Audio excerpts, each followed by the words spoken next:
Is your January looking dry?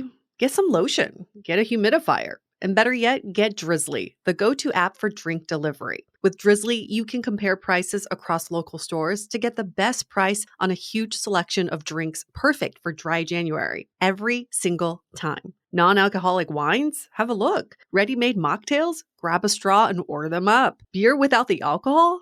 Yep, take your pick. You can find all of them here in the app, in that phone that's in your hand. Could it be any simpler? Nope, not a chance. So shop for great deals on all your dry January beverages or other drinks and get them delivered to your door or a blanket fort, maybe. Download the Drizzly app or go to drizzly.com. That's DRIZLY.com. Must be 21 older, not available in all locations. And don't forget to lotion up your elbows. They're looking a little dry. Hi, I'm Yui Shu. And I'm Julie Kraftchick. We're active daters turned dating sociologists. Here to dive into everything modern dating and relationships. Welcome to the Dateable podcast.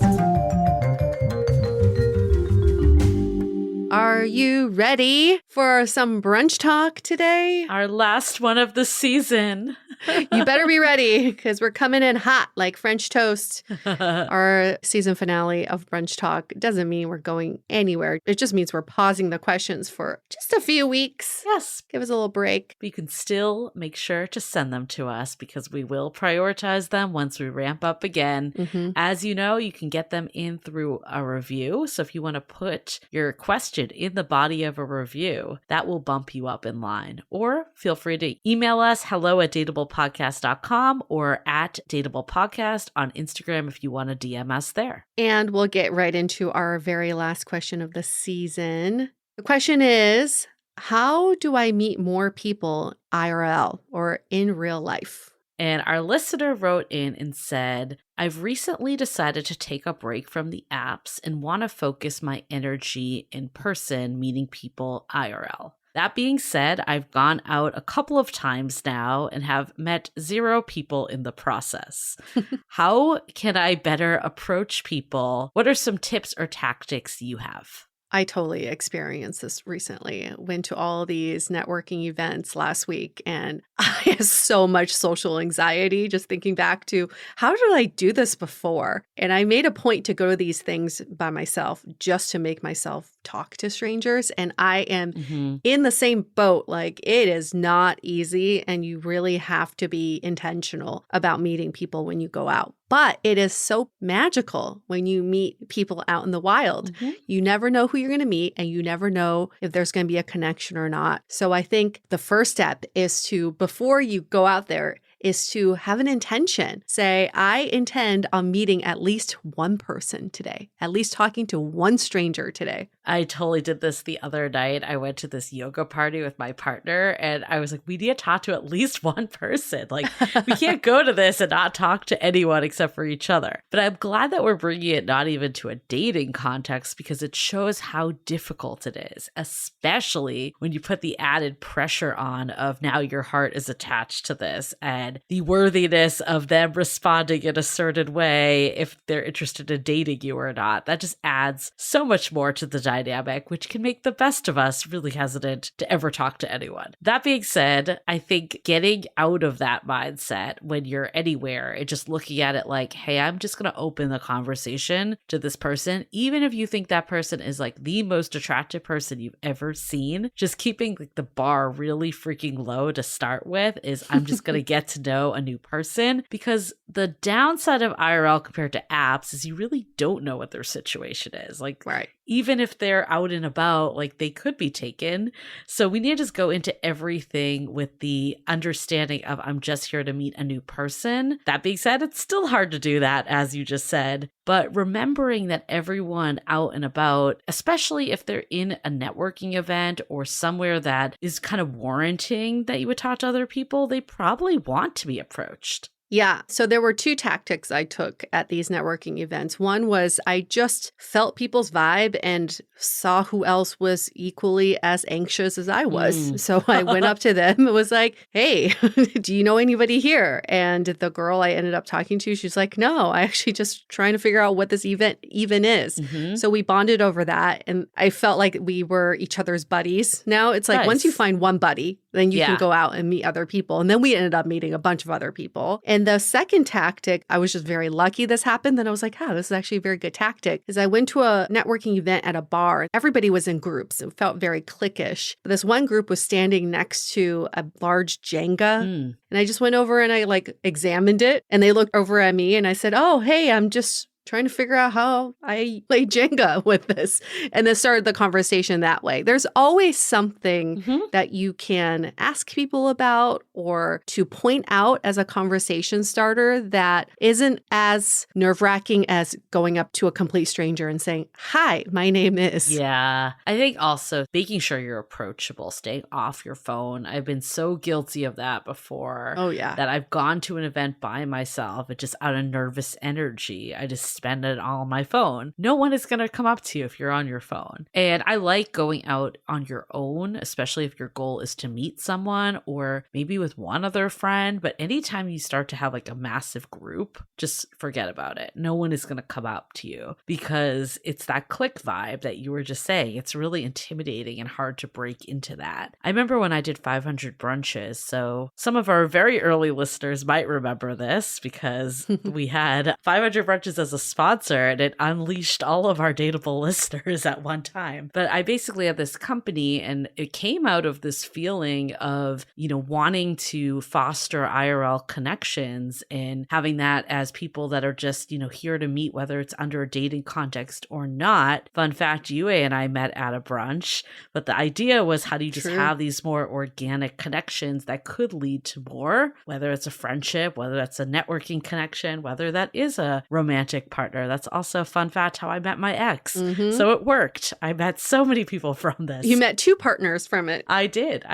But what I noticed was that a lot of people came by themselves. And I think actually when I was there without friends, like sometimes I had to have friends join the ones I was on, it's really easy to get like caught into just talking to the person you came there with. And it's scary to be there on your own, but especially if you're in a situation like that where a lot of people are coming on their own too, it just makes the whole process a lot easier. Yeah. I think it also forces you to meet new people. Totally. When you are there with a familiar face, and of course you're going to stick with the familiar face, right? Yeah. But what is kind of a cool tactic that I learned when I was in Miami by myself was I went to a bar early to wait for a friend. So I knew my friend was coming, but I went to the bar an hour and a half early because I said, I really want to explore the scene and I want to be there on my own before he gets there. So I was at the bar by myself and so many people came over and talked to me because I felt like I was very open to meeting people since I was already there to meet up with a friend. I already had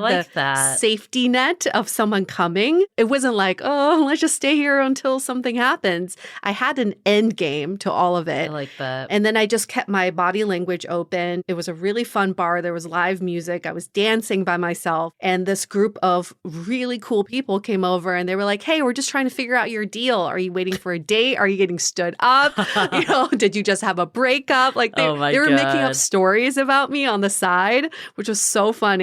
And then ended up having one big party together when my friend showed up. If you are ever like, oh, I don't want to be thrown out there to the deep end yet, just go to the place earlier and have your friend meet you at a certain time. I want to go into like where good places to go because I think so much of it is environment.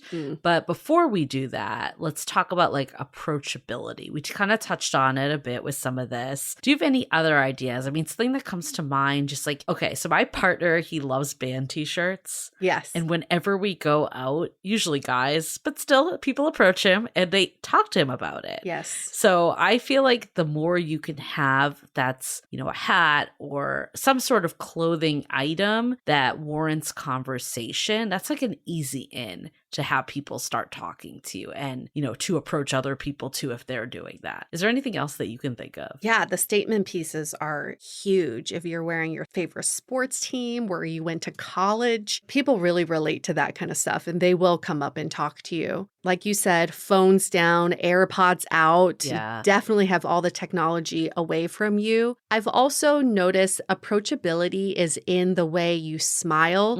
Well, first of all, smile. I think that's basic. Some people might not even. Yes, that's some good. people Step don't. one. Yeah. So go in with a big smile. And 2, are you smiling outward or are you smiling inward? Like you're having a conversation with yourself, you're chuckling. And I noticed when I was at these events last week, people who were smiling outwardly had a better approachability factor than the people who were kind of like snickering to themselves, almost like they're having a conversation with themselves. Yeah. And then last but not least, it's the body language. Oh my gosh, if you're hunched over, looking at your phone or your pants or something that's on you, instead of like scanning the room and really opening yourself up to the environment, sends a totally different message. Yeah, eye contact is a big one. Oh, yes. I think just even if you're afraid to initiate by looking at someone, it gives them permission to come over if they want to. Oh, yes. Yes, definitely. I did that with a girl at the yoga party. Yeah, you did.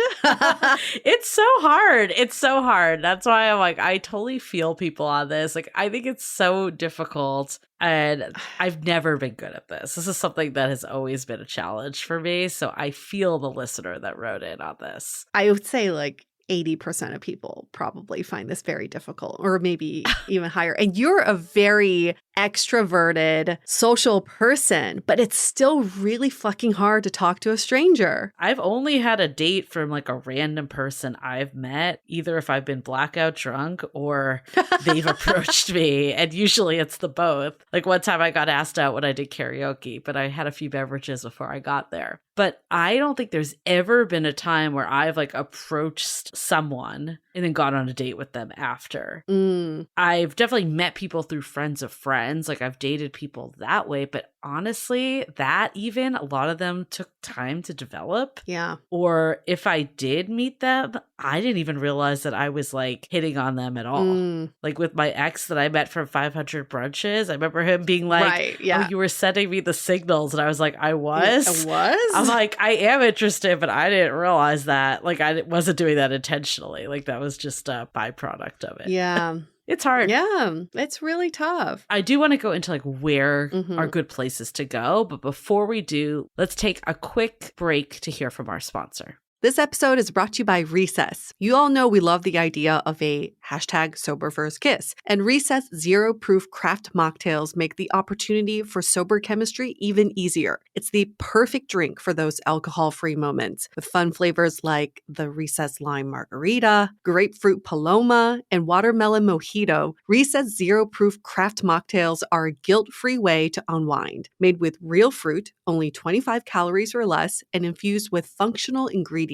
I found these to be my favorite drinks to bring to parties. I've also found them to be a great way to unwind at the end of the day, chilling on the couch watching my favorite shows. Currently, I'm really into the Grapefruit Paloma, but all the flavors are yummy and taste just like my favorite cocktails. And lucky for our listeners, get 15% off Recess Mocktails now at takearecess.com/dateable so you can enjoy your favorite cocktails without the consequences. Again, go to takearecess.com/dateable and get 15% off Recess Mocktails today. This episode is brought to you by Factor. I love cooking, but sometimes you just need a break, especially this time of year. Cross meal prepping off your to-do list with Factor. Factor is America's #1 ready-to-eat meal delivery service that can help you eat well for breakfast, lunch, and dinner. Factor has chef-prepared, dietitian-approved, ready-to-eat meals that get delivered straight to your door. I loved how delicious the meals tasted as well. We had everything from chicken to meat to pasta dishes. And not to mention, not having to plan, grocery shop, chop, prep, clean up, all the stuff that comes with cooking. Especially in the new year, I want to make sure I'm eating healthy healthy again, but not devote my life to cooking. You can choose from 35 plus chef crafted meals every week that support a healthy lifestyle and meet your meal preferences, whether it's calorie smart, vegan and veggie, protein plus, and more wholesome options. So get Factor and enjoy eating well without the hassle. Ready in just 2 minutes, no prep, no mess. Head to factormeals.com/dateable50 and use code dateable50 to get 50% off. That's code dateable50 at factormeals.com/dateable50 to get 50% off.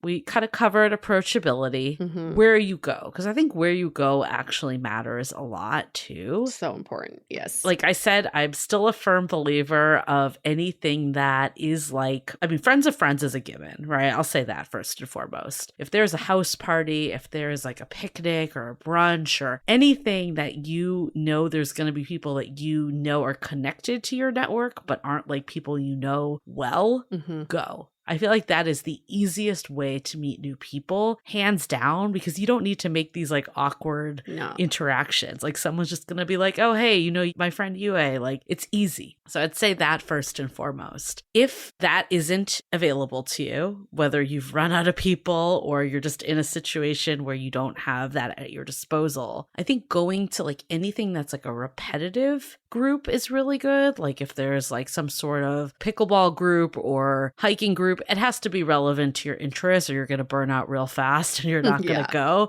But anything that you can like build over time or anything that's like a small group of people, like I think the brunches worked really well because you kind of were all going into this together. It was new for everyone. You were matched in a small group. It was a kind of like an offshoot of Meetup in a way, right? It's like this way to meet new people that you're signing up for, but you're also going to be in a group of 6 to 8 and you're going to be together for an hour. And hopefully within that group of at least 8 people, you'd have at least a couple people that are interesting to talk to. Right. So the benefit though of that over like a networking event or a party where people kind of come and go is that you are kind of forced to talk to those people. And that's a good thing because like we said, a lot of it's just time. The more fleeting things are, it's sometimes harder to translate that into seeing that person ever again. Right. Even like a Toastmasters or a running club, anything where you know you're going to be seeing each other on a weekly or bi-weekly basis. And you know you're all working on improving a skill together. That's also a great way to bond. And let's just preface this by saying you may not meet a romantic interest, but you never know who you're going to meet. Yeah. And if they have a friend, a roommate, a grandson who may be really great for you. Yeah, you never know. And that's the beauty of meeting people IRL. You like leaving up to chance. I want to know, what is a yoga party? Because that sounds like a great place to meet people. So the yoga studio, my partner and I do yoga every Sunday, a restorative flow. So we go to the same studio and they had just a Gemini happy hour to celebrate Gemini season. So it's clearly just any excuse to like meet new people, right? And they had free food, they had music, that people were dancing. It was just a party at the yoga studio. That's pretty much what it was. So there you go. Your common language is this yoga studio you go to. And then when you go to these parties, you can talk about your favorite instructors, which classes you take. You already have a common language that you're speaking. Similarly, if you belong to a museum and go to the museum parties for the members, it's also a great way to meet other people. We actually love just anything that's supporting the arts. Because you're learning something new and hopefully you love the arts. And if you don't do this. But, you know, like there's Philharmonic, the symphony. There's so many ways to get involved that have these members only events. They're just a fabulous way to meet people. So Yue and I used to be part of this one called Art Point in SF. They no longer exist. They used to throw parties around the art exhibits at De Young Museum and Legion of Honor in San Francisco. And there used to be like galas or dress up events. And we had a friend, David was his name, and he loved art museums. And I was like, dude, you need to go to this. There's so many women at these things because let's just be honest, that's where it's skewed. So he went in the first event that he went to, he met his wife. Yep, that's how it worked. Still thanks me today. But I think the key was that he actually did like the arts. Like, I wouldn't be like, hey, you guys should come to this event because there's a lot of chicks there. You know, like that's lame. Right. But if you actually would get something out of it and you're like, actually, this is a really good opportunity for you to meet people. Right. That's how you got to look at it. Like, how do you align your interests with areas that you'd actually talk to people? Because he could go to art museums every week and never talk to anyone. But this was a way that was a social way to do so. And all of these programs and organizations, they want to attract younger people. So they love organizing events like that to attract a younger crowd. Such a great place to meet people. Some places to avoid would be anything that's loud. Yeah. You know, like a music bars festival, and clubs. Bars, clubs. I just don't understand it. You're like, hey, what's your name? Or go to Like, bars on hear. like Tuesday nights. Yeah. Or Sunday nights, yeah. Or you had a friend that said, like, go when it's raining. Yeah. Well, we all go on Friday and Saturday nights, and you end up talking to the people you came with. It's always like that. Yeah. Or if you're gonna go with like one or two friends. Right. It can't be more than that, or there's just no shot. It's always been my dream to create my own cheers in whatever neighborhood I'm in. So I definitely had that in New York. I just had my neighborhood local bar, and the bartender Wait, was it the one that not Mad River, but Mad River was okay. Mad River was the cheers for when you're trying to get wasted at 2 a.m. Okay. But there was another neighborhood bar that was half a block away from my apartment. I knew the bartender really well, and she'd give me all the dirt about all the people who came in. Mm-hmm. And I would just actually go in there and work there sometimes. And it was wonderful because I felt like people were coming into my home. I was like hosting them inside my home. Well, that's a key point, is being comfortable. Because I feel like if you're like on the lookout for people, it's just a very uncomfortable energy. Yes. So the more you can just be like, okay, I own where I am, even if it's not like your home or anything, but I'm comfortable in my skin here, whether I talk to someone or not. I'm just enjoying it. That's why aligning where you go to your interests is really important, not just going somewhere to meet random people, because people can tell when you're doing that. Can we just touch upon the vibe when you do go out, though? It drives me absolutely insane to go out with people who are just there to scope out people, okay? The worst. Who are there, who don't want to spend time with their friends, who couldn't give a shit about what the event is. They're just there to meet somebody for dating purposes. And we've gone out with a few people like that when we used to go out in SF, and it's just not a good time because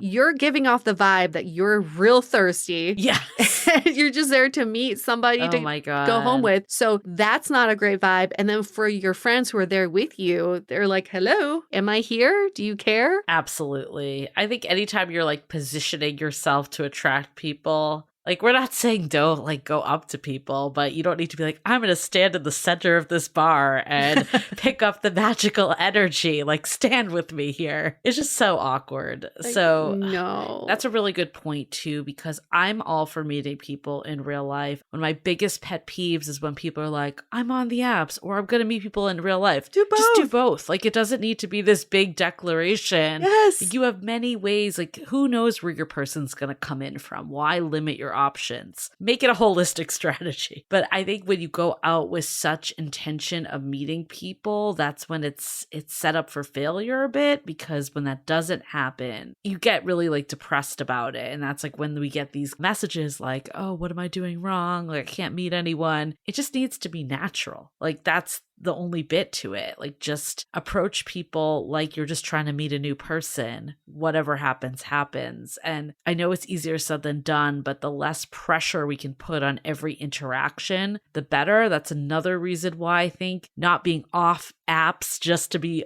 IRL is a good strategy, because then you're just putting so much pressure every time you go out. Right. They're both kind of tools for you to meet people. Yeah. And it does require skill to meet strangers. So going out to meet people IRL is another way to challenge yourself and to practice those social skills. If it really scares the shit out of you, approach someone who works there. Yeah.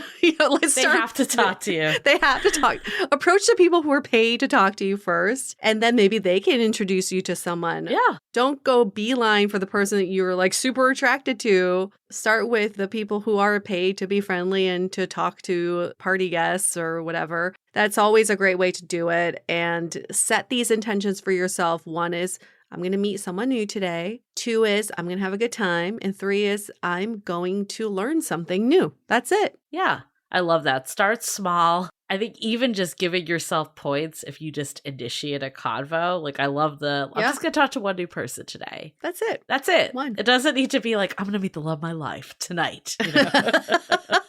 Can you imagine if that was your intention? You just go home every night crying. I feel like people do that, though. Like, Wow. totally do that. Oh, my God. I feel like maybe I was guilty of that at one point. Yeah.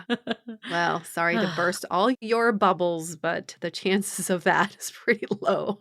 It is. I think, though, you have to think about it, too, as more holistic. It's not every interaction, but it's the fact that you're getting more confidence, the fact that you're learning how to engage with people. All this is preparing you for that day when your person crosses your path, whether that's through an app, whether that's at a bar, whether it's at a music festival, whether that's at a Toastmasters event. We don't know where they're going to be. Just diversifying and living a full life and exercising those social muscles. That's what you need to just keep doing. Thanks for this great question. Wonderful question. I'm sure we'll get more just like this. If you want to get your questions answered in our next season, which is just a few weeks away, don't worry, we're not going away for that long. You can always email us, hello@dateablepodcast.com. You can DM us on Instagram @dateablepodcast is the handle. Or if you really want to shoot up to the front of the line, leave us a rating and review in Apple Podcasts, 5 stars, followed by your question in the body of your review.